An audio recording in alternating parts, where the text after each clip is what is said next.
This is CGTN, China Global Television Network.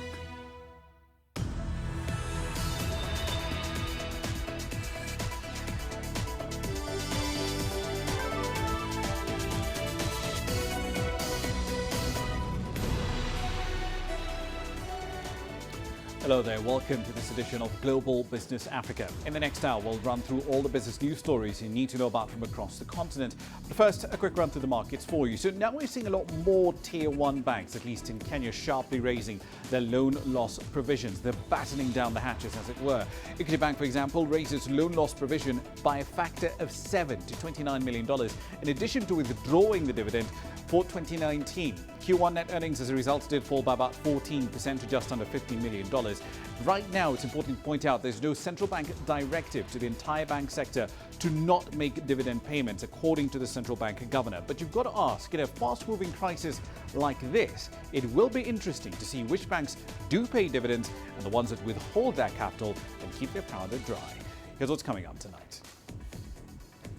South African Airways former chairperson is declared a delinquent director by the courts. China lawmakers move ahead with the national security legislation for Hong Kong.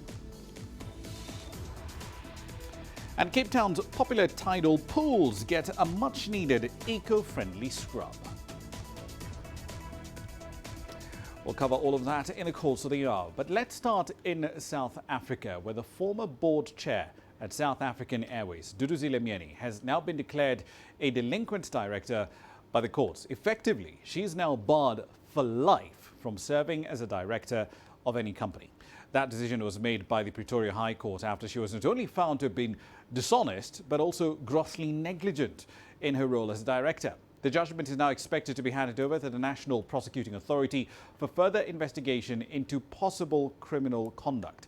Myeni was appointed as non-executive director at SAA in September 2009. She became acting chair in December 2012 and confirmed as board chair in September 2016.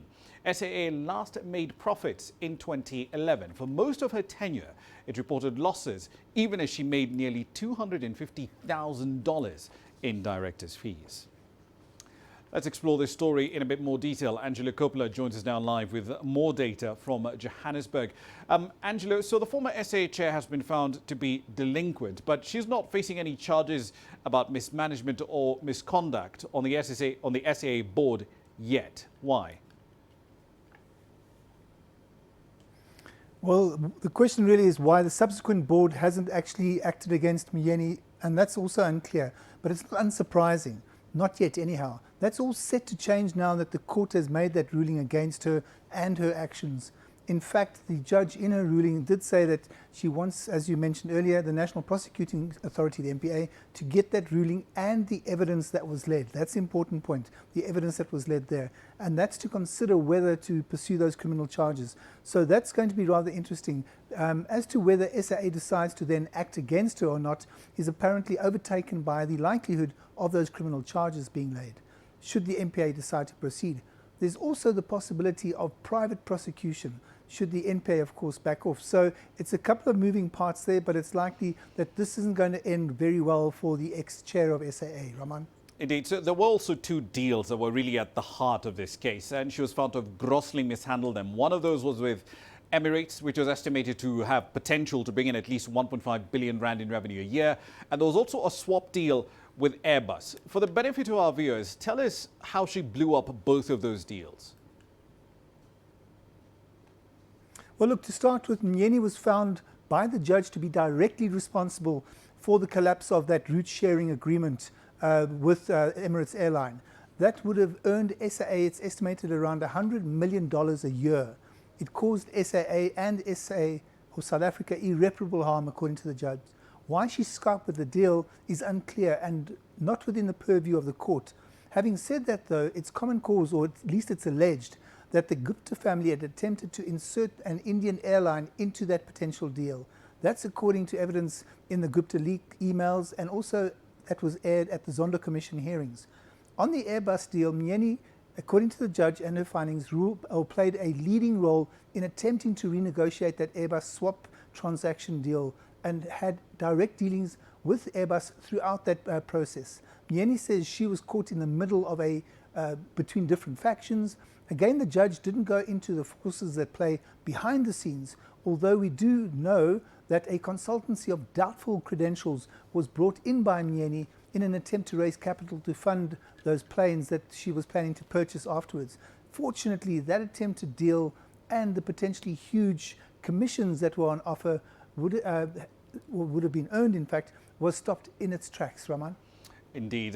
One last question for you, Angelo. Now that this essentially does set a bit of a precedent, especially given that the organisation that was partly behind this, the organisation undoing tax abuse and the SAA Pilots Union, given this precedent, will they apply the same template to other state-owned entities that have fallen into financial ruin over the last decade, like Eskom, for example, or Denel? Well, look, OUTA have always said that this was going to be used as a test case. Their strategy was to focus on one or two key incidents where they believed that they had enough demonstrable proof to have a reasonable expectation of success, as they put it. And it seems to have worked. They have lodged cases against other key individuals at Eskom and Transnet. These are well-known names that we've been talking about for years now. And again, they're focusing on incidents and activities where there's either an audit trail or there's evidence in the leaked Gupta email leaks or information that's been aired at the Zondo Commission. The people involved in building those outer cases have spent many months poring over hundreds and thousands of emails when they were building their cases, when they were looking at the Gupta drives. So we can expect more legal action to happen, and it's going to happen sometime quite soon, depending how this case plays out, because there is a possibility, of course, that Myeni might try and appeal the ruling that the judge made. Raman? Indeed, this is certainly going to be interesting to read in future case studies. Angela Coppola in Johannesburg. Thank you. Now, with most airspace closed to passenger travel pretty much around the world, really, and steep declines in international trade, East Africa's biggest economy has not been spared by the COVID-19 pandemic. The International Monetary Fund, in fact, is forecasting that Kenya's economic output may grow by 1% at best this year. CGTN's Robert Nagila now reports on how this pandemic has affected the country's private sector. For weeks, local dailies have carried stories of economic hardship brought by partial lockdowns and movement restrictions in East Africa's largest economy. Many businesses have been forced to close, livelihoods adversely affected with little or no income coming in. It's forced many to look for alternatives in order to survive. Nowhere is that more evident than at this makeshift market that's sprung up over the last few weeks in this affluent neighborhood in Nairobi. Virtually everyone you see selling goods here was doing something different to earn a living before COVID-19. Selling fruits and vegetables from the back of this 25-year-old Volvo is what Florence Waithera now depends on as her main source of income. Her immediate former boss lent her the vehicle to operate the business after she was sent home on compulsory leave. They told me instead to stay home, like inside the house, they will offer the car so I can come and sell it. Next to her is Martin Dunge, a public transport operator. Social distancing guidelines have cut his revenue by half. So now, in place of passengers, he sells pineapples. The passengers which are supposed to be inside or to be carrying have been already reduced because of the space, of the spacing. So you find that this car is not making, or it's not meeting its target. And that's why you find me selling the fruit, since you find that if I'm even making more. According to the International Labour Organization, in March, more than 4 out of 5 people, about 81% in the global workforce of about 3.3 billion, were affected by full or partial workplace closures. In Kenya, the president says 500,000 jobs could be lost if the pandemic persists throughout the year. Jobs have been lost, businesses have had to close, and the economy is generally on a go-slow. Despite the government's stimulus package to cushion small-medium enterprises, Julius Mbogo, who operated a car hire and tour company before COVID-19, now sells fruits from his vehicle. He has little faith of an economic recovery this year. I don't think it will improve anytime soon, because now this pandemic is for us to know how to live with it. Meanwhile, With no rent to pay for space or license fees, the number of vehicles with boot sales increases by the day. On this day, I counted at least 64 vehicles on this road alone. Robert Nakila, CGTN, Nairobi, Kenya.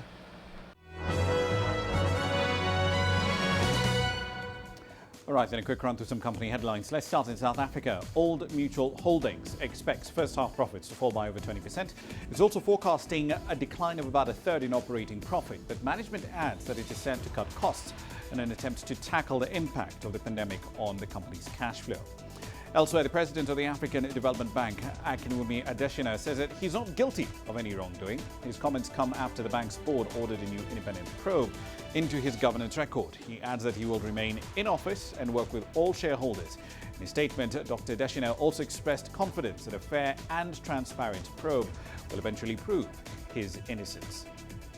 South Africa's Rand Merchant Bank, or RMB as it's more commonly known, has confirmed that it's part of a consortium of banks that will provide $15 billion in funding for Total's Mozambique liquefied natural gas project. So far, the French oil company has secured at least $14.4 billion in funding for the project with a group of about 20 lenders. RMB is scheduled to put pen to paper later on in June. And finally, Nissan, the Japanese car maker, has outlined a 4-year strategy aimed at turning the firm into a smaller, more cost-efficient company.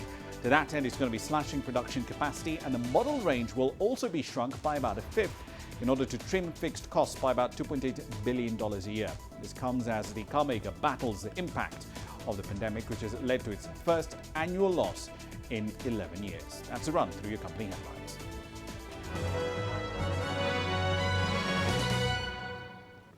You're watching Global Business Africa. Plenty more news coming up, including this.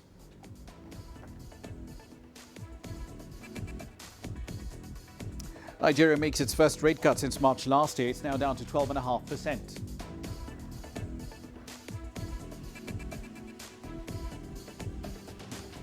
And passengers using rail systems in Egypt will now be required to wear masks. The details coming up shortly.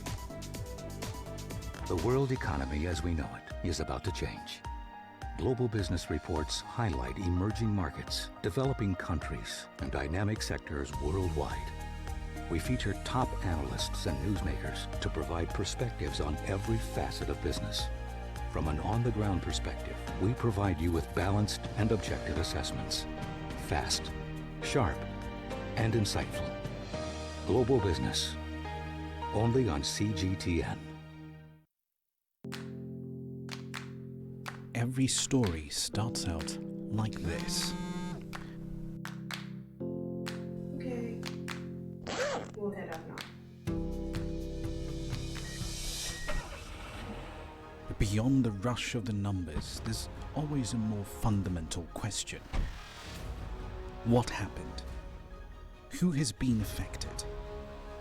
When market-moving decisions are made, who's responsible? And why? Let's get some reaction on ground. Joining us in Johannesburg is Central Nairobi. Hello, Nairobi. This is how all stories begin. See how they end. Only on Global Business.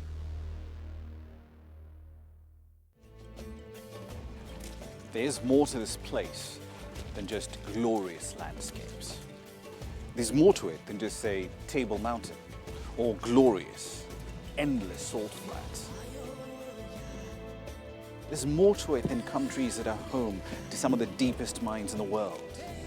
There is so much more to this place, even if it is home to some of the finest diamonds on the planet.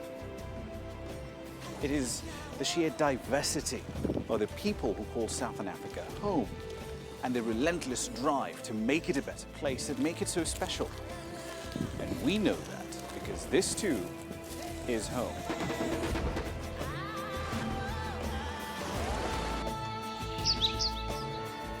No one knows Southern Africa like we do. CGTN, see the difference.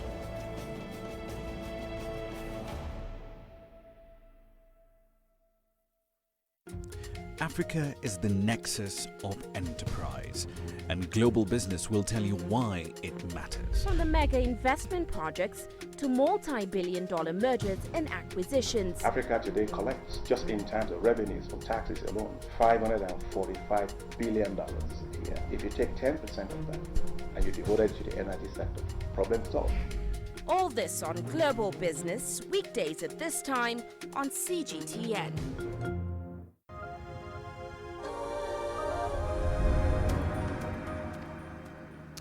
Welcome back to the program. Nigeria's central bank delivered an afternoon surprise to the markets today as it made its first rate cut since March last year.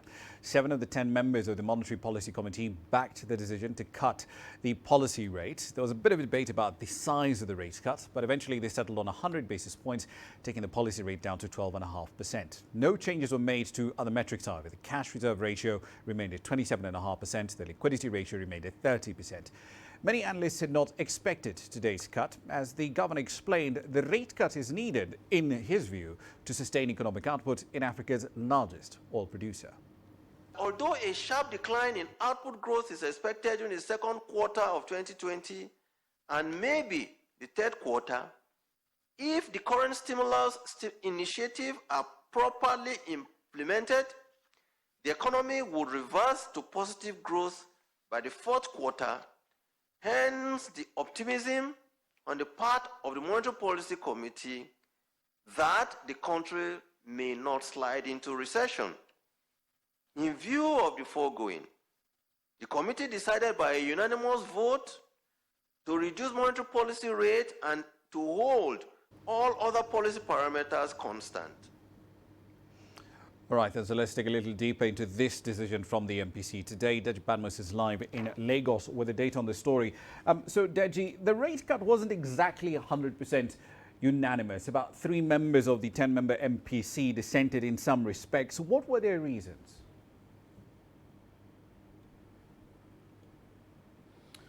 Well, first is the rate cut, I would say, Ramah, was unanimous. At least all 10 members of the MPC agreed that there was a need for a cut. Now, where they differed was on, how deep the cut should be. Some actually wanted, according to the CBN governor, some wanted, of course, 7 of them wanted 100% basis point, 2 of them wanted 150, and then 1 wanted 200 basis point. And eventually, of course, the majority carried the day. Usually the CBN does not give reasons why each member would vote the way that they actually did. And so it's been the tradition. The CBN governor this time did give any explanation at all, but I think it's actually quite understandable that some would want a deeper reduction, if you like, or some others would choose to just do it the way it's been done now. So eventually, as I said, the majority carried the day, and the decision of that majority eventually became the decision of the MPC. Ramah? Indeed, and of course they're still concerned. They're keeping a very close eye on the fear of stoking up inflation. But let's focus on the stimulus side of things as well. The CBN did create this 50 billion naira fund early in the year. It's designed to support SMEs and households that have been affected by COVID-19. Months later, how is it working out, and how much of that capital has been deployed?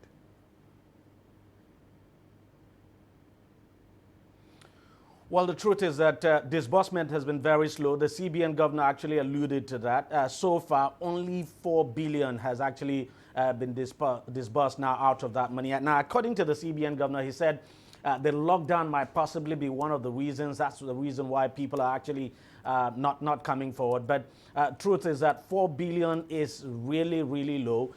Now that the lockdown has been partially lifted, and of course the CBN, the MPC, I should say, made the case that there's every need for the lockdown to be completely lifted so that, business can resume. So the understanding of the MPC is that now that the lockdown has been partially lifted, and there's the hope that there will be a further easing of the lockdown now in the coming days, then we're going to see more people access the fund. But so far, access to that fund has been very, very slow. 4 billion out of 50 billion is quite small, Ramah. Indeed. One last question for you. We're still seeing complaints about a lack of access to dollars in the market. But at least in the course of May, we've seen the currencies, foreign currency reserves going up by at least $2 billion.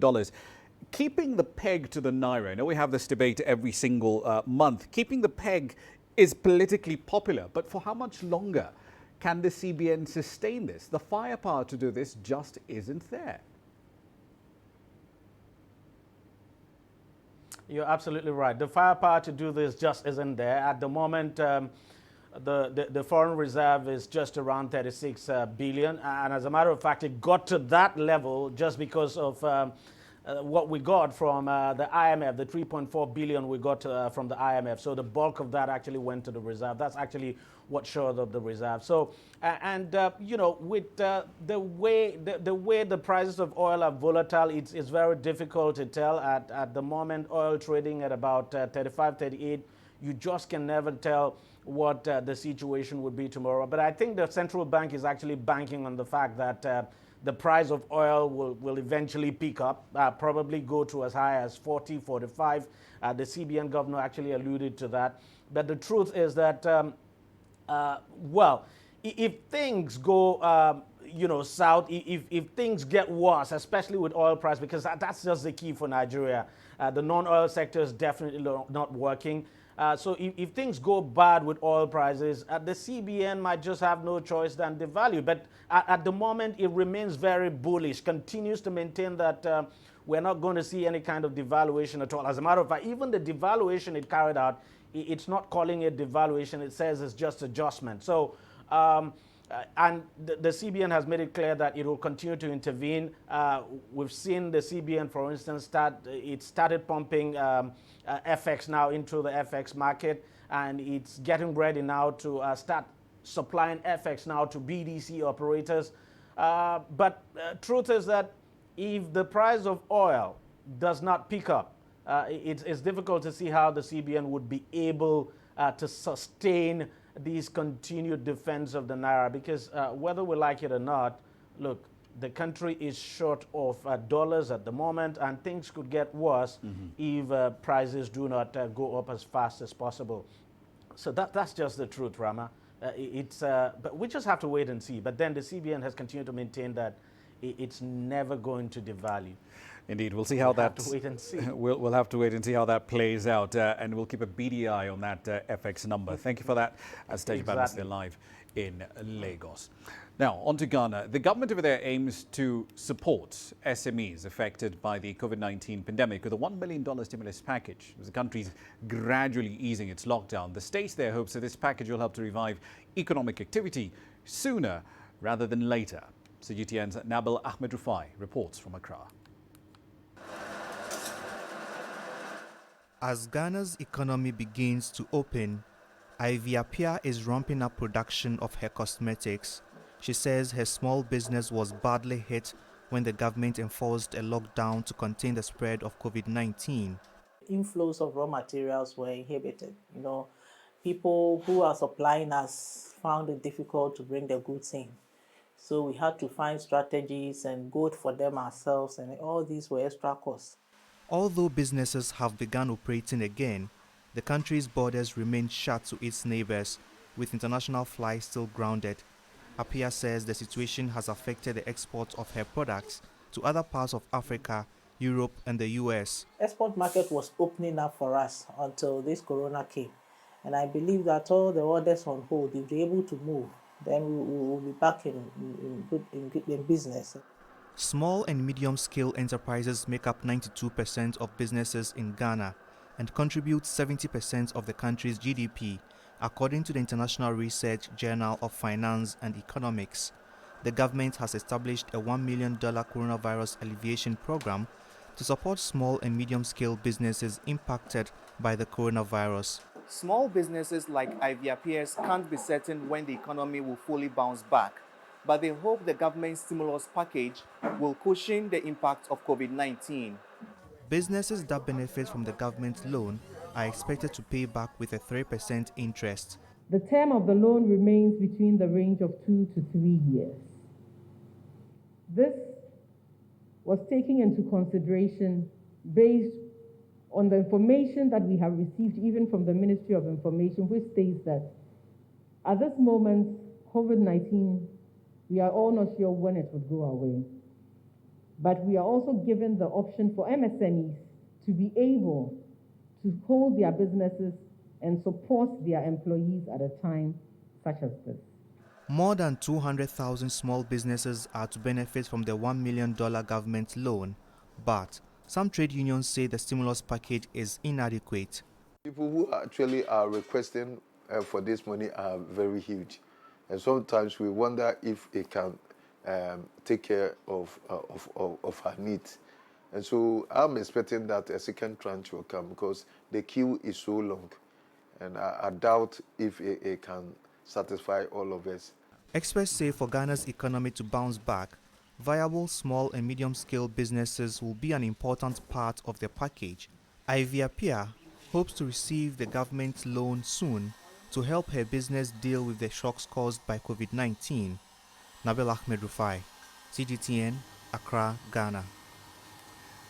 Now, barely a month ago, the World Bank forecast the sharpest decline in recent history in remittance flows worldwide due to this pandemic. For African countries specifically, the bank estimates a 23.1% decline following last year's fall of about half a percentage point to about $37 billion in total.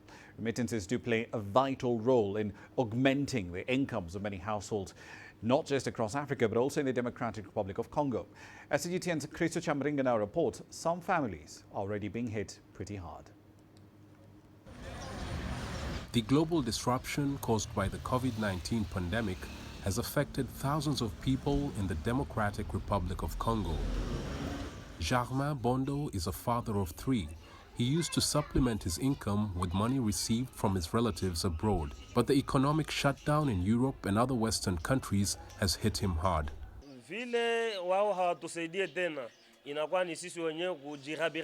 We no longer get any financial assistance from our relatives in Europe and the US, so we have resorted to doing whatever job we get to survive. Most of us here in Kinshasa live from hand to mouth. It's a tough time. A World Bank report has projected a decline in remittances to Africa by 23%, which translates to $37 billion this year. The projection has been described as the sharpest fall in recent history. Financial experts have attributed the drop in remittances to the fall in wages and the loss of jobs of African migrant workers, who tend to be vulnerable to many organizations' decision to downsize during such crisis. The COVID-19 pandemic has created many uncertainties for Germain and his relatives in Kinshasa. Our situation is very difficult. Our brothers living abroad haven't been working because of the lockdown, and they've stopped sending us money that used to help us a lot. The DRC is facing many other development challenges, from widespread unemployment to multiple epidemics and conflict. In the past, remittances used to cushion Congolese families going through difficulties, but the coronavirus has affected all countries, creating a bleak future for many here. But despite all the difficulties, Germain Bondo and his family have chosen to support each other and live their lives one day at a time. Chris Ochamringa, CGTN, Kinshasa, Democratic Republic of Congo. Now, after a pandemic lockdown lasting more than 2 months, Tunisia has now partially reopened cafes and restaurants. Customers are now allowed to order their drinks and their meals, but only for takeaway or delivery. CGTN's Anin Chouachi has the latest. Mustafa is the manager of a restaurant in downtown Tunis. He has welcomed the government's decision to further ease lockdown measures. Clients are returning gradually after months of interruption. People miss street foods and snacks. It's good for business. Food delivery is booming again, and it's a new way of offering service. Some cafes have shut their doors indefinitely because their owners could not cope with the economic repercussions of the COVID-19 pandemic. Only the luckiest were able to pay their rent and bills without laying off employees. There are less customers because they are not allowed to sit at the cafe. Single-use coffee cups are an additional expense, but people accept paying more. Otherwise, they cannot have their drinks. Tunisian customers usually spend up to 4 hours at the coffee shop. They have adopted a new mode of consumption following the coronavirus crisis. I am happy as long as I have my coffee. One must adapt to the new rules to avoid infection. I miss the old days when I used to sit and play cards with my friends. I hope we'll resume a normal life as soon as possible. According to the government spokesperson, the conditions of the second phase of deconfinement will continue to be applied until June the 4th, after which cafes and restaurants will resume their activities normally. Health authorities and the Interior Ministry have urged Tunisian consumers, as well as managers of cafes and restaurants, to respect the prevention and sanitary measures put in place by the COVID-19 task force to prevent the spread of the disease. Adnan Shawishi, CGTN, Tunis. Still in North Africa, Egypt's government has made it mandatory for rail and metro passengers to wear face masks. The country will be implementing its plan for coexisting with COVID-19 next week as the economy gradually reopens. That program is divided into 3 different phases. Here's CGTN's Adel El Marouki with the details.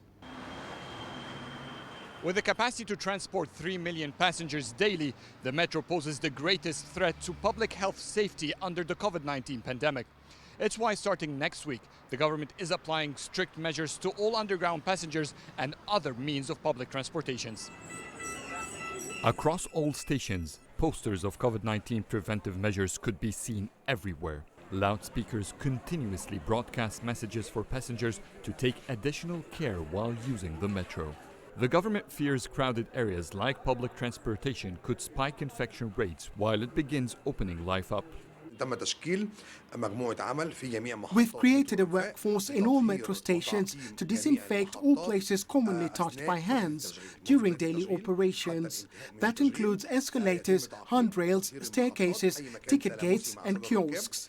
At the end of the day, all trains then head to the maintenance areas for a complete wash inside out. Transportation police has been instructed to avoid crowds on metro platforms by managing passengers' traffic flow, while the Underground Authority has been pushing more trains into the system. It could be wise to get more cards in all trains. It would be great if trains do not stop in all stations. This way the crowd will be distributed even more. If a train reaches its maximum capacity, passengers must not get on board. This should be our behavior even after the pandemic is over.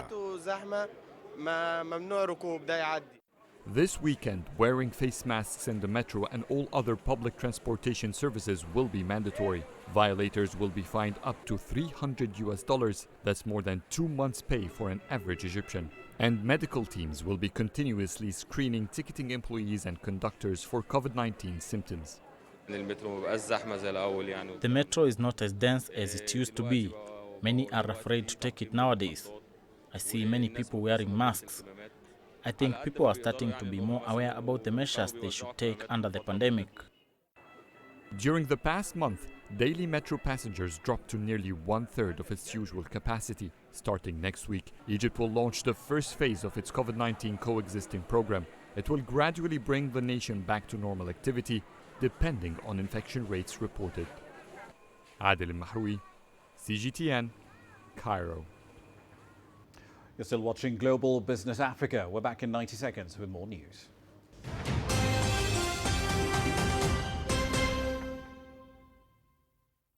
Business in Africa is at the crossroads. We celebrate those who are adopting and thriving despite the challenges, from grassroots to big businesses. Global Business takes you along for the ride as we track the making of a giant. Only on CGTN.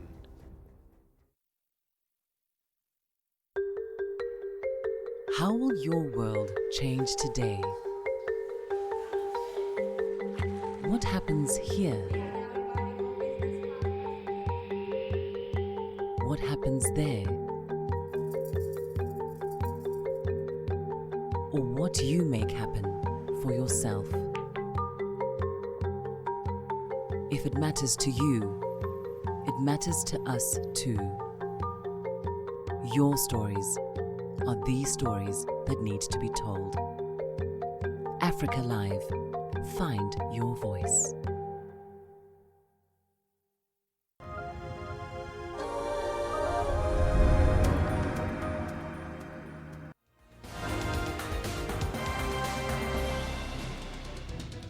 Welcome back to the program. Let's recap the stories making your headlines at this hour.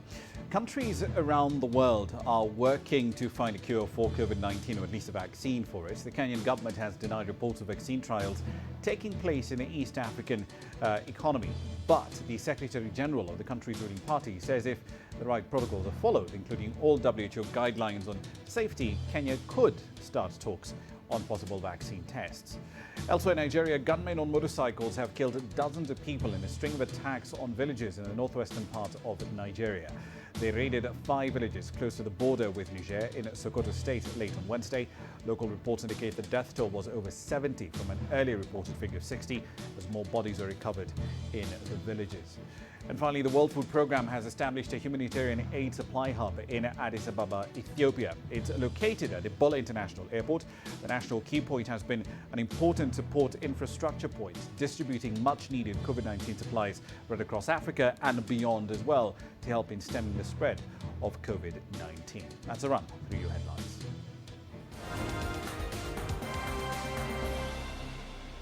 A couple of stories outside the continent now. China's lawmakers have wrapped up the annual gathering in Beijing today. Now, besides the highly anticipated economic plan and the first ever civil code, deputies to the National People's Congress have voted to move ahead with a draft of national security legislation for the Hong Kong Special Administrative Region. With 2,800 voting yes, 1 veto, and 6 abstentions in the NPC closing session, China's legislature adopted the decision to establish and improve the law enforcement mechanism in Hong Kong. The decision to safeguard national security comes after the week-long deliberations and amendments, and amid violent protests that have been rocking Hong Kong since last year. One country, two systems is China's basic state policy. The central government has all along fully and faithfully implemented the one country, two systems, under which the people govern Hong Kong with high degree of autonomy, acted in strict accordance with the Constitution and basic law, and support the chief executive and government according to law. The decision adopted at NPC session is designed for study and implementation of the one country, two systems, and Hong Kong's long-term prosperity and stability. The NPC also approved the government work report, but for the first time ever, without setting a regular economic growth target for the year due to uncertainty brought by the pandemic. Premier Li says China will remain a positive force driving the global economy, and that the country has breathing room for further policies to adjust when necessary.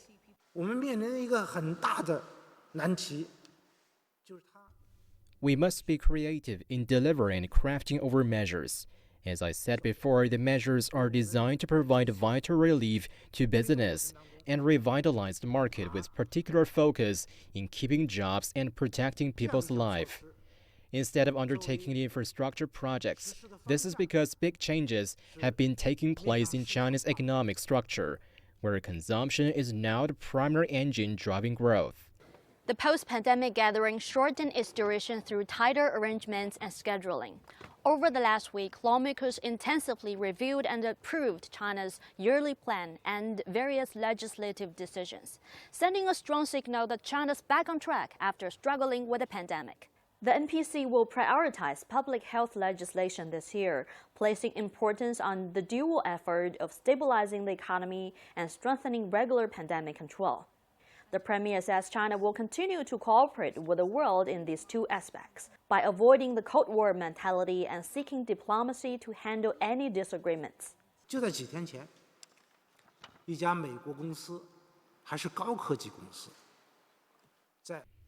Just a few days ago, a high-tech American firm initiated its new investment and made the announcement.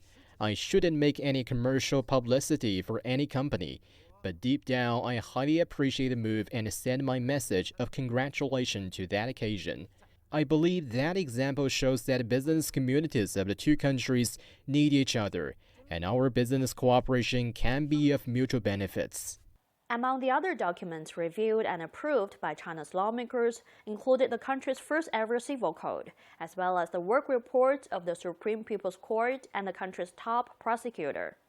All these efforts are aimed at improving the lives of the Chinese people and China's relations with the world. 吴国秀 CGTN 北京。 Now, amidst this pandemic and its continuing effect around the world, a couple of lingering questions around the damage it's had on the world's second largest economy. Specifically, what damage has it had on China's manufacturing industry, and how are Chinese manufacturers coping with the restructuring of global industrial supply chains? CGTN's Su Yuting spoke to NPC Deputy Li Dongsheng, who's also the chair of the board of the electronics giant TCL. In the face of difficulties and challenges brought by the COVID-19 pandemic, what measures should China's manufacturing industry take to reform and seek opportunities in the crisis? Some problems exposed by the COVID-19 pandemic will force enterprises to speed up their competitiveness and adaptability. For the manufacturing industry, improving efficiency is the main direction, and the capacity building of industrial internet and big data and intelligent manufacturing industry must be accelerated. The COVID-19 pandemic has accelerated reconstruction of the global industrial chain and supply chain. How do you assess the recent voices and fears of post-pandemic decoupling from China? And how should the Chinese companies cope with that? The fears of so-called decoupling has been aggravated by the serious situation of the pandemic. In the economic globalization, some politicians and economists who think that China is the beneficiary or even the only winner of the economic globalization, this statement is not fair and not objective in itself. The construction of the WTO system has galvanized the development of economic globalization. The rules of economic globalization are the same for all countries. Chinese enterprises have better established their comparative advantages in competitiveness. Therefore, in the whole economic development, we have more opportunities.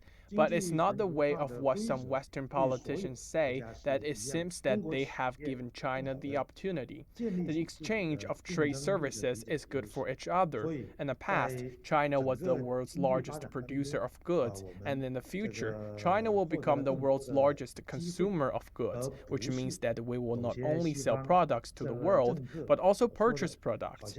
China has held the Import Expo, which is unique in the world. We are willing to open our market, and economic globalization will bring benefits to all participants. Now, this year's two sessions has gotten quite a bit of attention from the public. CGTN's Yang Jinghao spoke to people from different walks of life for their reactions. Despite the COVID-19 pandemic, this year's two sessions concluded everything on its scheduled agenda. Public health, as expected, was an important subject for lawmakers and advisors. It also drew much attention from the public, especially medical workers like Dr. Huang Xiaobo. I am greatly inspired to hear that the central government will attach greater importance to public health undertakings in the future. Dr. Huang has spent several months in Wuhan fighting against the coronavirus. He was impressed by various proposals by the NPC deputies, especially those concerning the emergency response mechanism. And he has his own suggestion based on his experience. I think we can integrate wearable devices, interactive communication technology, and artificial intelligence technology into a new system, through which we can dynamically monitor the condition of people with fever remotely. This will help to save medical resources. The pandemic has hit businesses hard across the country. While delivering the government work report, Premier Li Keqiang listed measures aimed at helping enterprises of different sizes to pull through. It's given them a boost of confidence, such as this company, which specializes in wind power generators.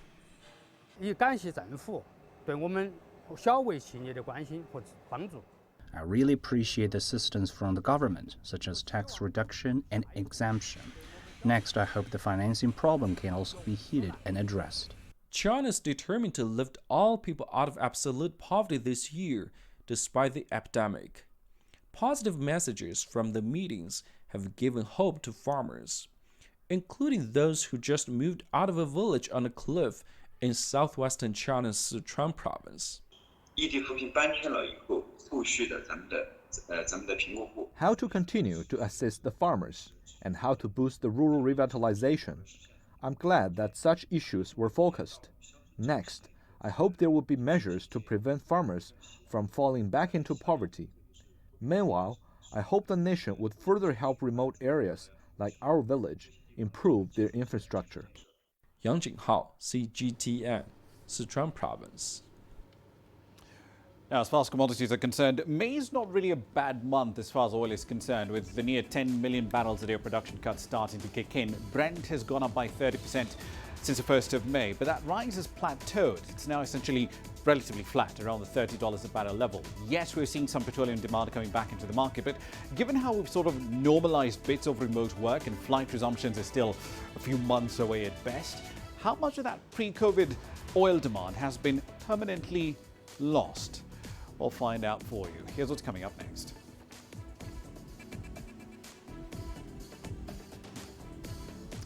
Cape Town's popular tidal pools are getting a much-needed eco-friendly scrub.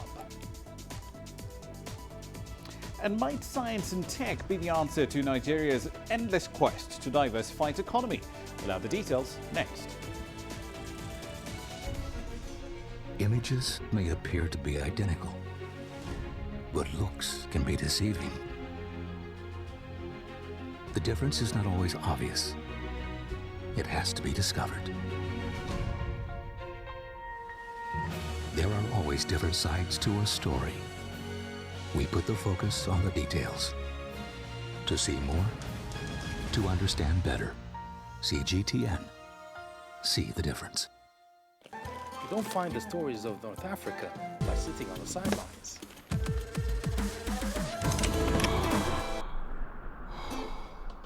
No one else will take you where we can in North Africa. And no one else will show you what it's all about. CGTN, see the difference.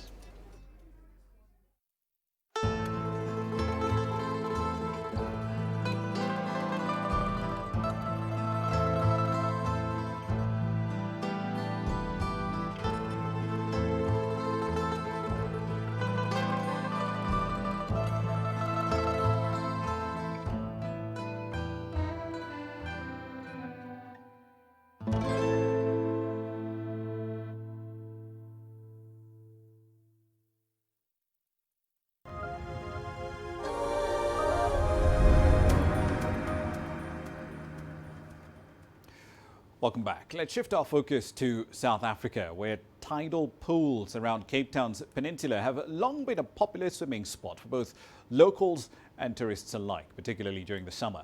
The pools are home to fish, crabs and shrimps of various varieties, but cleaning them up in an environmentally friendly manner has been a challenge for city authorities.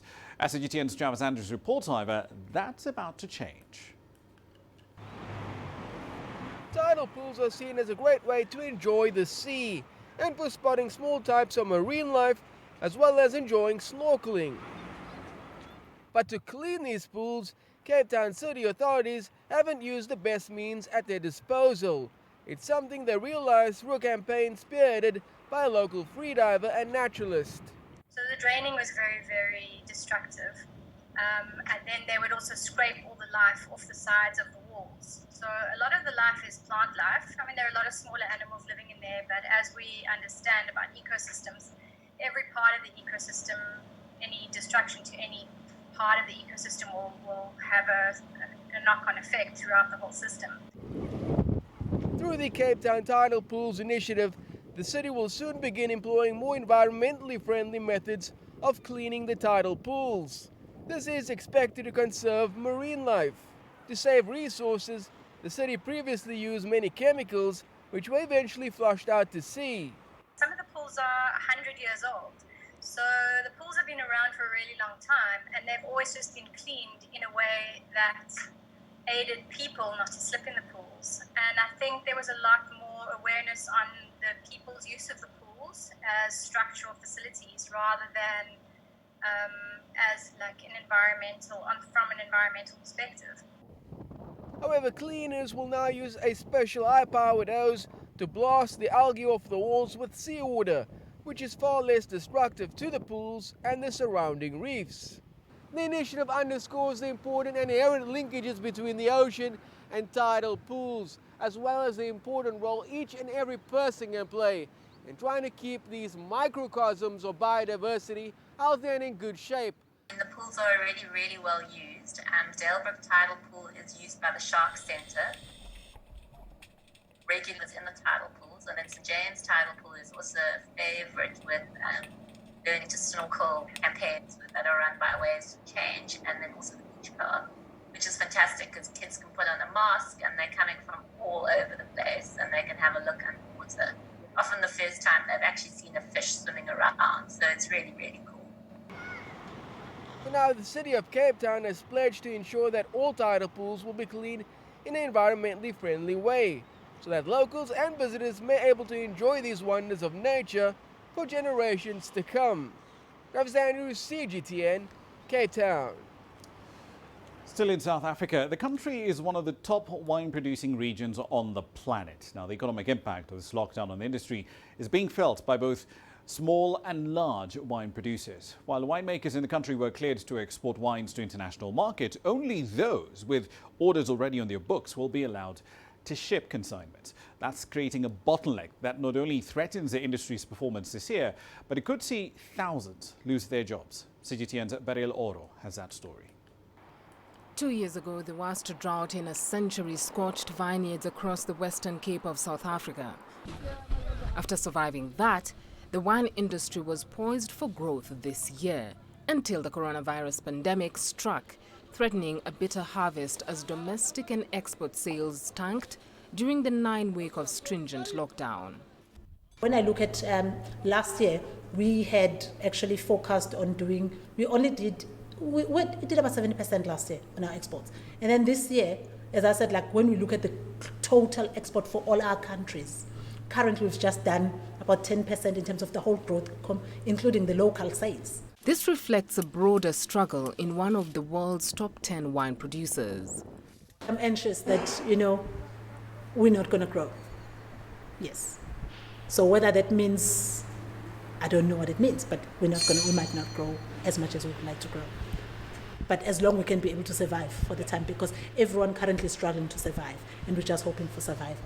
According to domestic industry body VAMPO, it is unlikely to make up the nearly $172 million in direct revenue lost during lockdown, with export losses alone amounting to $11.5 million a week.